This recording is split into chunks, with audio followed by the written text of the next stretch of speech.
The 2025-26 Premier League season kicks off with one of the most dramatic opening matches. Manchester United host Arsenal at Old Trafford. This is not only a clash between two traditional powerhouses, but also an occasion for fans to witness the debut of two blockbuster attacking signings, Benjamin Sesko of Manchester United and Viktor Jakirs of Arsenal. Both strikers carry immense expectations. For Manchester United, Cesco is seen as a fresh number 9 after previous names like Martial and Højlund failed to fully deliver. For Arsenal, Jakirs is expected to be the final piece in Mikel Arteta's system, turning the Gunners' control dominance into goals and truly challenging for the title. In this context, the biggest question after the opener is, between Cesco and Jakirs, who will deliver the more impressive performance in their first taste of the Premier League atmosphere? On his Premier League debut, Viktor Jakirs was named in the starting lineup by coach Mikel Arteta, replacing Kai Havertz. He played for 60 minutes before being substituted by the German player himself. Statistics from SofaScore and Sport in late reveal a rather lackluster performance. No shots, 21 touches, only 9 passes with just 4 successful, achieving a 44% pass accuracy, no chances created, and only 1 accurate cross in duels. Jakirs lost possession 11 times, committed 3 fouls, and was awarded just 2 fouls in his favor.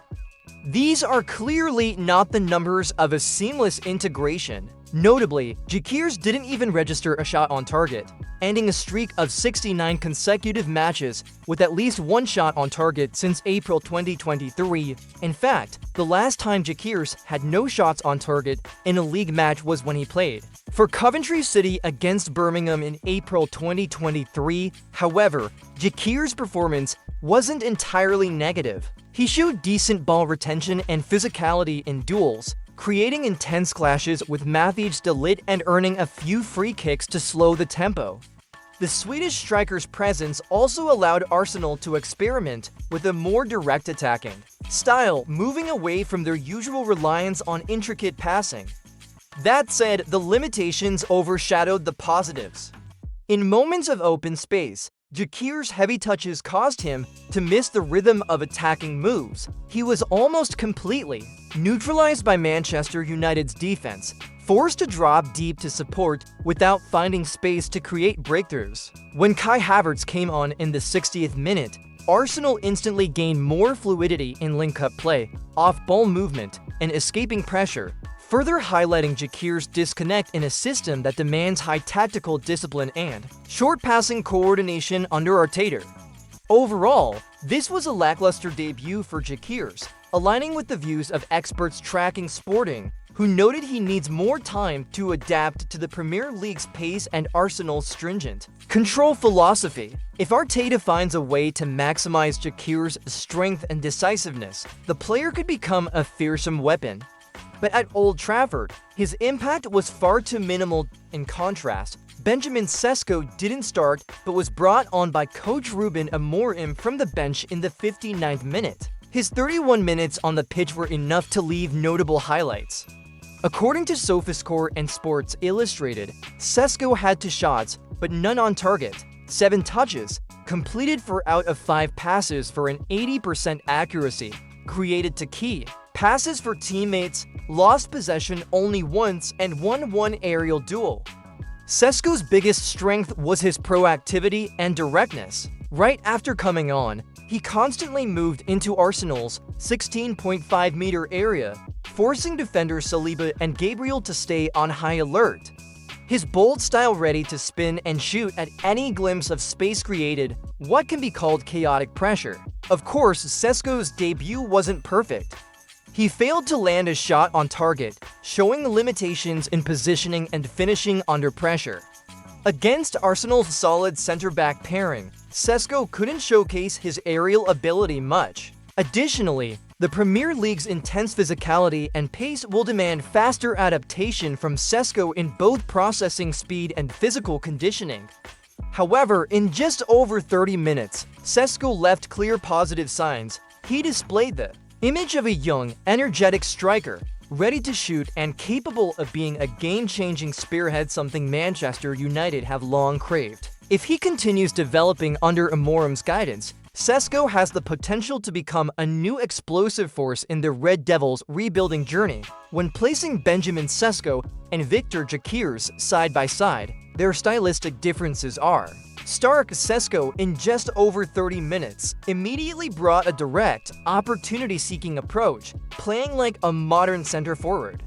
Conversely, Jakirs is a physically dominant striker with strong pressing but needs space and a tailored system to fully shine. In a tight, cagey match like Old Trafford, his limitations were exposed.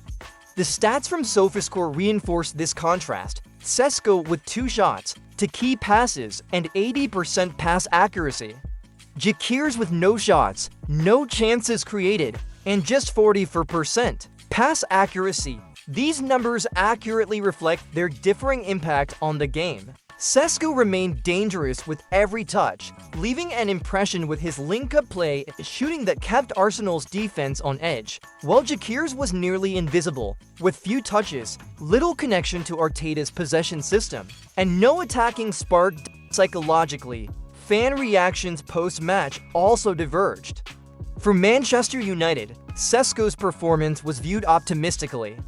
He showed clear potential and the difference the club seeks in the number 9 role. For Arsenal, the prevailing sentiment is patience. Fans understand Jakirs started slowly at Sporting before exploding, so he still has time to adapt to Arteta's disciplined football philosophy. Post-match, experts and coaches offered contrasting takes on Viktor Jakirs and Benjamin Cesco's debuts. From Sporting Lisbon, experts cited by TBR Football noted that Jakirs' lackluster performance against Manchester United wasn't entirely surprising. They recalled that the Swedish striker started slowly in Portugal before erupting, with 43 goals and 15 assists in the 2023-24 season. According to them, Arsenal haven't yet tapped into Jakirs' strengths: his work rate, relentless pressing, and movement to create space for teammates. If utilized better, he could become a spearhead to break defensive blocks for Arteta. English media also seized the chance to critique Jakirs' display. Nathan from the Daily Mail described him as follows: Jakirs worked hard and at times troubled De Ligt, but overall, the debut wasn't very impressive. A few loose touches, no shots before being substituted in the 60th minute.